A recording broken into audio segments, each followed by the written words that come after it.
International relations had a famous expression that America is the indispensable nation. Globalization, networking of one country to another has changed that.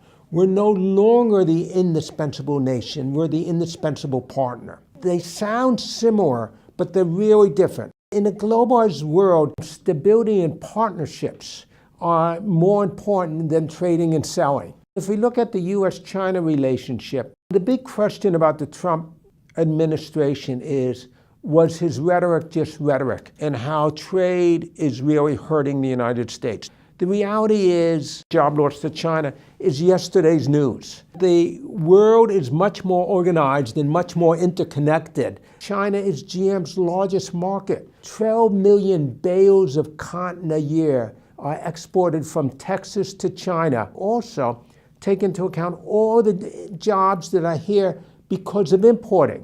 All the people who work at Walmart, all the people who are carrying steel from the port of Long Beach, California, throughout the country. You can't disturb the US-China relationship because you need it for prosperity.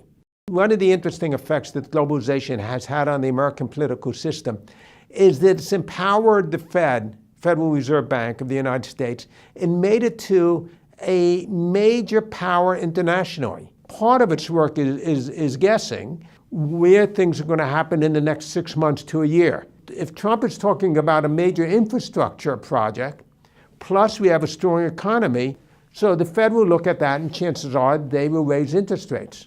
What does that do to the rest of the world? Economies work on supply and demand, so if you think you can get a better return someplace else, you're going to sell what you have and buy the other thing, the thing that will give you a better return.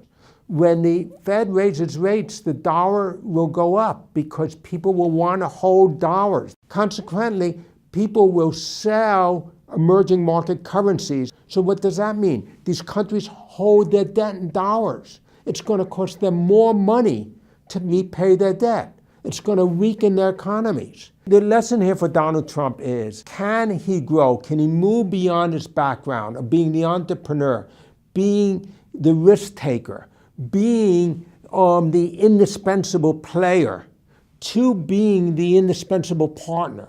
The indispensable nation takes risks. The indispensable partner doesn't necessarily take risks. The stability of the system is the most important factor.